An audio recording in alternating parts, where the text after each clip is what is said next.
Hi everyone, thank you so much for clicking on today's video. My name is Annalise and I make houseplant videos on my channel called Get Planty With It. So if you're new here, which you probably are, definitely hit that subscribe button if you want to see more planty content, and give this video a like if you enjoy it. So today I'm going to be talking about my HOYA collection. I don't have a massive collection, but I think I have about 20 or so varieties. I didn't count, but I'll let you know by the end of the video how many I have.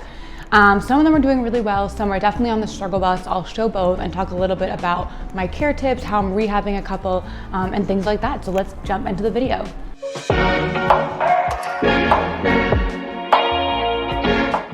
Okay, these HOYAs are in no particular order. I'm just gonna go with what's closest to me. First, I'm going to grab this big guy behind me. Okay, so first up, this is my HOYA PUBICALYX Splash. I talked about this in my fastest growing houseplants video because it's constantly shooting out new growth. So this HOYA I got in Chinatown in New York City for about $30. It was a little bit smaller, it's been growing a ton.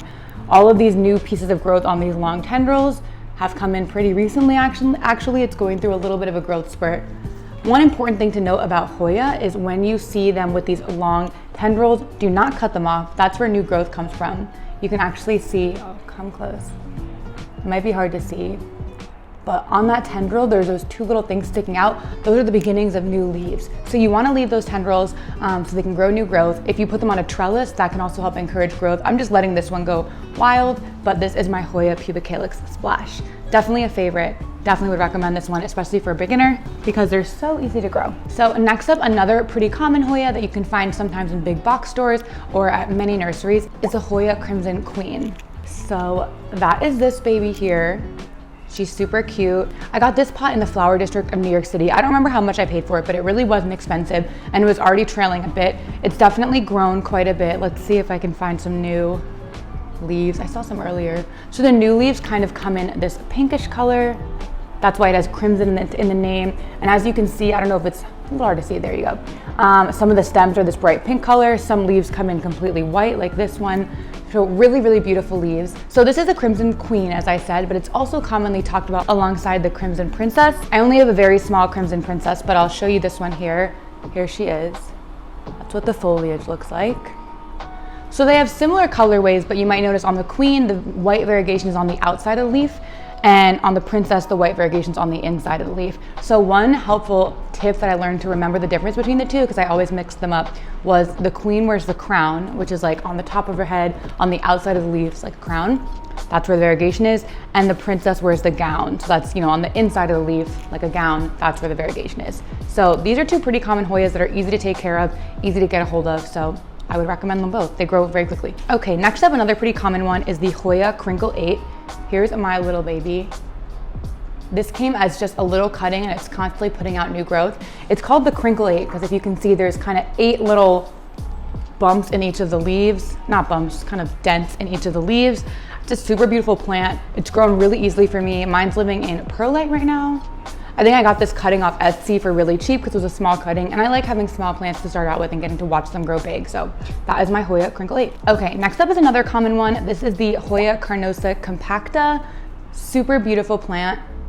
As you can see, this one is apparently prone to pests. I luckily have not had any pests yet. I'm checking it now because I'm nervous as I say that out loud, but I'm not seeing any pests. This one is definitely a slower grower than other HOYA, but I have had some recent new growth. This first leaf up here is actually new, and another leaf came in over here at some point in the past month or so. So you just gotta be patient with these guys. Definitely don't water them until the leaves start to wrinkle. They are, in my experience, prone to overwatering, so definitely a tip with this one. But I think they're really beautiful, especially when they're in the long, trailing, cascading pots that some people have. That's what I hope this becomes someday, instead of this awkward little thing. Okay, next up is one of my favorites. I actually unboxed this in one of my first YouTube videos and talked about how I acclimated it, and it's doing so well, y'all. Look at that new growth. There's literally new growth coming from all the different shoots. I did actually just take 2 cuttings of it for a plant friend, but I didn't even say the name of this plant. This is a HOYA Chelsea. So they have the cutest little leaves. Sometimes they look kind of like a heart shape. I just think they're so cute and they really grow so easily. I've seen these in massive pots as well, trailing long vines. I got this one, not in a massive size. This is probably a 5-inch pot, but it's already grown quite a bit. Definitely another favorite. I know it's a little bit more on the simple side. The leaves are just one color. There's no fun variegation, but they're really, I think they're really, really beautiful. Next, I'm going to talk about my personal favorite Hoya at the moment, which is the Hoya Parasitica Splash. Let me bring you close to her. Do you see that new leaf? It might be a little bit hard to see on camera, but the splashing on it, which is the variegation that's on the leaf, is actually pink on this leaf. It's a new leaf and it was right under the grow light. And apparently when they get a lot of light, their splashing will turn pink. So I just think that's so cool, so remarkable. I love how the leaves come out. They come out like a beautiful, kind of almost more yellowish tone. I'll insert a picture of when this leaf was first coming out. You can see the color difference from this green. It's also shooting a long tendril with a bunch of aerial roots on it. So I'm hoping that means new growth is coming soon. And it's living in LECA and seeming to really enjoy it. So this is one I would recommend. I don't see this one talked about as much, but I just love the leaf shape. I don't know what it is, but the way the leaves come in so flat and just smooth with the splashing. Definitely my current favorite Hoya. Okay, next up is the Hoya Australis Lisa. Here she is. This is a beautiful Hoya. It's basically the variegated version of the Hoya Australis. I don't have the regular green form, but there's one that looks like this. It's just a green form. And then the variegated version has this really beautiful kind of white, yellow, light green, and dark green variegation on the leaves.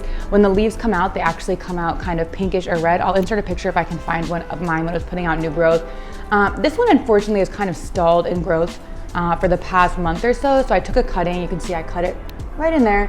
And I'm rooting the cutting up, one, to make a fuller pot, and two, hopefully to encourage some growth. I've noticed a lot of times with Hoya, when they're really stagnant in growth, taking a cutting can sometimes encourage them to shoot out a new growth point. So that's the goal with this one. It is a really beautiful plant. I really want kind of a bushy pot of it, which is why I took the cutting to put back in. So really hoping this one grows. They were pretty hard to get back earlier this year, or not really pretty hard to get, but expensive for what they were, but they've definitely come down in price and now I'm seeing them very frequently. So if this is a Hoya that's on your list, definitely look on Facebook, on Etsy, because they're becoming more readily available. Okay, next up is a Hoya I know a lot of people love, and that is the Hoya POLYNEURA. Let me bring her close. So this is commonly known as the fishtail Hoya, because if you can tell, the leaves kind of look like a fishtail a bit. So mine's still a baby. It's really small. I got it as a 2-leaf cutting and I'm growing it out, but it's rooted really well. You can see some roots out of the bottom of the LECA there. And it's growing pretty quickly, actually. So you can see at the top, all of those light leaves are new. So those have just come out in the past few weeks.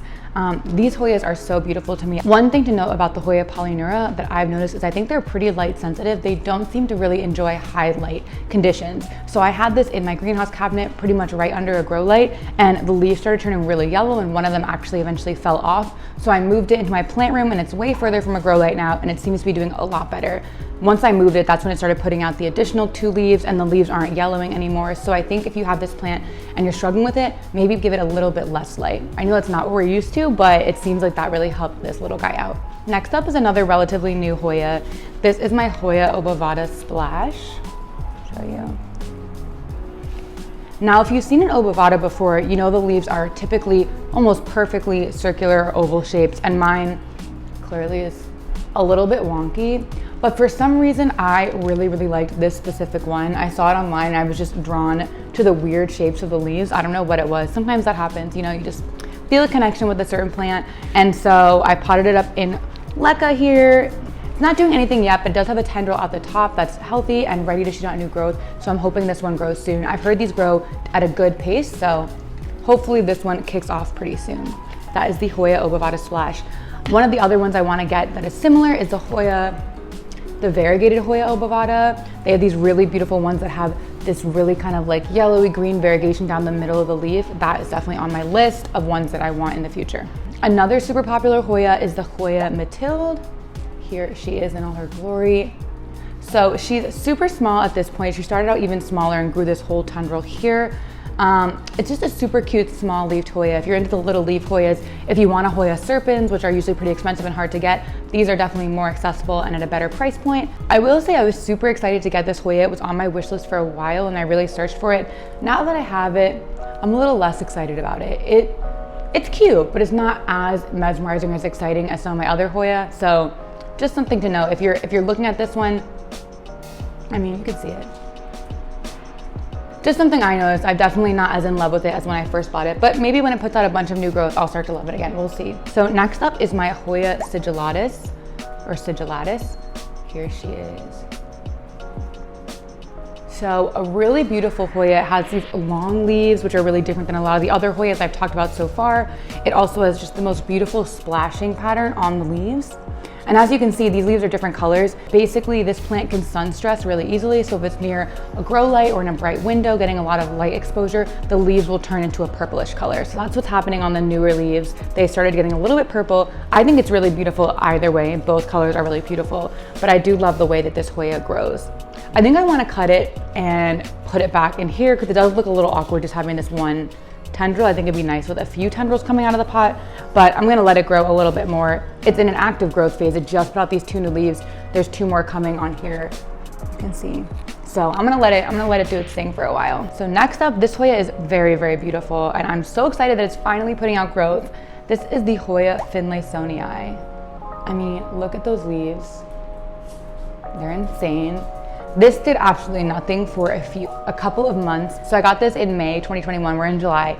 It literally just started putting out a new leaf 1 week ago. So if you're having the same problem with your Hoyas and they're taking forever to get started with their growing, hang in there, it'll happen. You just have to be patient because this one I was almost ready to give up on, and then look at that. There's a little baby leaf. I mean, that is so cute. So that's what makes it all worth it. Hoyas sometimes, you know, take a little bit longer to pay off, but it's so worth it. I can't wait to see that leaf grow into a full grown leaf. I'll definitely post updates on this one because I'm very excited about it on my Instagram. So if you're not following me, definitely follow me over there for daily pictures of my plants, pictures of new leaves, things like that. Next is the Hoya KROHNIANA Super Silver. Get a nice, let me take this out. There you go. So this is definitely a slightly less common Hoya variety, but I was just obsessed with how silvery and splashy the leaves get that I really wanted it. So I got it as a 2-leaf cutting. It was a little bit more on the expensive side. I think maybe like $50 for a 2-leaf cutting, which is pretty expensive, at least for me, but it's been growing really well. It put out now 3 leaves. It has an active growth point, so it's gonna hopefully put out more growth soon. It's living in moss right now. I definitely need to transfer it to a more permanent solution sometime soon, but I don't really want to disturb it while it's growing because it's doing so well, and I'm nervous that moving it will stunt the growth. But this is definitely a favorite of mine. I've seen them when they're really big, like long tendrils, and I can't wait till that happens. I think it'll actually happen relatively quickly because this is growing at a pretty good pace. So next up is my Hoya MACROPHYLLA ALBO MARGINATA. So it's a Hoya MACROPHYLLA, and what the ALBO MARGINATA part means is on the margin or the outside of the leaf, there is some white. So you can definitely see it on some of these leaves, the outside white margin. I actually have this plant in this super cute little, I don't even know what you call this, prism glass terrarium thing that I got at Home Goods for I think like 10 bucks.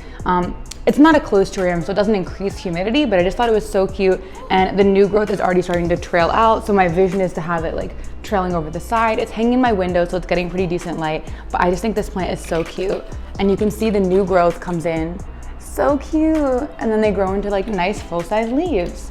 So this is definitely a favorite of mine. They're becoming way more accessible. I've been seeing them everywhere and for pretty cheap because they do grow really quickly and they're easy to cut and give to friends. So this is one I would definitely think about getting if you want to expand your Hoya collection. Okay, so getting into the last few Hoya, these are the ones that I've been really struggling with recently, so they don't look great, just a warning. First up, I'll do an update on my Hoya Bella. If you watched my underrated plants video, I'm sure you saw that in the middle of filming, I found spider mites on my Hoya Bella. I was very upset about it, and we had to let her go. She really struggled. I gave her numerous treatments, washing her, doing insecticidal soap, really trying, but the leaves just started going downhill. Even though I think the spider mites were gone, I think the treatment was too much for it, so it started dying. As kind of a last ditch effort, I took a few cuttings that I'm rooting in water right now and hoping to be able to have, you know, a Hoya Bella again someday. So this is one of the cuttings. You can see how wrinkly the leaves are. They really don't look great. They're really struggling, but I'm hoping it roots. There's no bugs on this, so I'm really hoping that it's gonna root up fine and put out new growth eventually. I took one more cutting. So this is all that's left of my Hoya Bella, which is very sad. I really, really liked that plant, and it was growing really quickly and well until it got spider mites. So that's my first struggle bust Hoya. My next Hoya that I'm struggling with, which is really a bummer because I really, really like it and I've seen such beautiful versions of it, is the Hoya LINEARIS. So here is a cutting I have that's rooting in water. I used to have like a pretty decently long one, and all of a sudden it just started not doing well. So I took it out and started trying to root it in water, which is working. I mean, you can see there's lots of roots here, but I'm so nervous to transplant it into anything because I've tried to put this in leca, it died. I tried to put it in soil, it died. So right now the only thing that's working is water, but I don't really want to keep it in water long term. I'd love to be able to put it in leca like a lot of my other Hoya. So if you have any care tips for this guy, please let me know. I'm really struggling. I have another cutting that's looking kind of depressed as well. Kind of sad, and the stem is getting woody, which I don't think is a great sign. So yeah, this Hoya I've been struggling with. I love them, I think they're so beautiful, but yeah, if you have tips, please leave them down below because I really want a nice, long, full Hoya linearis. It's a dream of mine. And I've lost so much of this plant. There's so little left, it's very sad. Next up on the struggle bus is the Hoya curtisii. Now I know quite a lot of people actually struggle with this one. I've watched care videos, I've really tried. It's living in my IKEA greenhouse cabinet. It has great conditions, it has the light it needs, blah, blah, blah. No, it's not having it. So this was a pretty good sized plant, and this is what the remaining tendril looks like now. The rest have fallen off completely. Here it is. Looks kind of on the verge of death. You can see some yellow leaves. It's like barely there. I could pull it off if I wanted, but I'm not going to. But I'm feeling hopeful because I just noticed actually today when I was taking this out, right in there. So this leaf is healthy and this leaf is healthy, and there's actually a new growth tip. It's hard to, there you go. A new growth tip coming out of the moss. So I think it's rerooting, it's doing something. I think this long tendril's a goner, but it's shooting out new growth. So hopefully this one's not completely down for the count. If you know me, you know I'm not one to give up on my plants easily. Even when they look really, really cruddy, I keep trying to reroot them in different things, do what I can to help them survive. And I think this is gonna pay off because I think this is gonna put out new growth and look really beautiful. And how much more rewarding is it when you have a plant that you brought back from the brink of death and then one day is thriving? That's what I'm hoping for. Give me a year, it's gonna be thriving. I'm speaking it into existence, manifesting it. Okay, my last struggling Hoya, wow, why do I have so many of these, is the Hoya Burtoniae. God, she looks so, not great. Here she is. So I was initially drawn to the Burtoniae because they have really beautiful foliage and they sun stress really nicely. The leaves turn this beautiful red color. I thought it was very pretty. And I found somebody selling a bunch of cuttings for a really good price. So I got like probably 5 or 6 cuttings. As you can see, there are now 2. Most of them didn't make it. I really had trouble rooting them. Tried to root them in water, it didn't work. Tried to root them in spag, didn't work. These 2 I popped in soil and they seem to be finally rooting up. I have one more in my prop box that's doing okay. But yeah, they're not looking great. I mean, you can see they're really kind of sad and droopy. I'm giving it enough water, so I don't think it's like water. I think it's just, they're not really happy. So, you know, I'm gonna keep trying with this guy. It's in my greenhouse cabinet now, so it's getting more humidity, it's getting good lighting and all that, and more attention for me. So I'm really hoping that it comes back. I hope that plant is another success story I can share with you guys soon. As of now, it's been a real challenge. If you have any tips on the Burtoniae, also let me know, please. So I also totally almost forgot to add these 4 Hoya that I just got from Plant the Studio. I actually shared the unboxing on my channel, so watch that. I won't go into great detail about them, but I'm just gonna go through them really quickly. So first up is the Hoya Pottschi. I love how big the leaves are, and these do sun stress really nicely from what I've seen. Next up is the Hoya PACHYCLADA. I think that's how you say it. Really beautiful Hoya, and they seem like quick growers, so I'm excited to see how this one goes. I love how crazy its tendril is. Here, this is one that was on my wish list for a while, is the Hoya CAUDATA SUMATRA. So the leaves are just like this super beautiful kind of grayish green color. They just look really different than other Hoya leaves, so I was really into this one. And then finally, a favorite is the HOYA ROTUNDIFLORA. The leaves are just so cute, this little rectangular leaf shape. They look like little toes to me. Is that just me? Hopefully not. But those are the 4 Hoyas that I got from Plant the Studio. I totally forgot to add those in, but I just wanted to include them because I did not forget about my little new babies here. Okay, wow, I'm worried that's gonna be a really long video, but I just finished going through all of my Hoya in my collection. I have been loving Hoya so much recently, and so I've been adding quite a few to my collection in the past couple of months. Please comment down below, what is your favorite Hoya? Whether I have it or not, I definitely wanna add more to my wish list. Before I end, I do wanna talk a little bit just vaguely about my care tips on Hoya, or how I care for them. Basically, I just water them when the leaves are feeling soft. So here's an example. If I'm squishing the leaf, this leaf is really firm, and so I know it doesn't need water. So once the leaves get soft, I'll water the plant. For my plants in LECA, I treat them like any other plant in LECA, which if you want to know more about, watch one of my videos on LECA care, but that's pretty much it with my Hoyas. Most of my Hoyas get pretty bright or indirect light, and most of them don't seem to need super high humidity, but I've noticed it does help in starting growth. So a lot of my Hoya are just living in my living room, which has regular room humidity, but some of the ones that I care more about or really want to encourage growth, they're living in my greenhouse cabinet, and I've noticed that does kickstart the growth a little bit faster. So that's about it for today. Thank you guys so much for watching. If you made it to the end of the video, I really, really appreciate it. Please make sure to like this video and subscribe to my channel if you aren't already, and I will see you next time. Bye.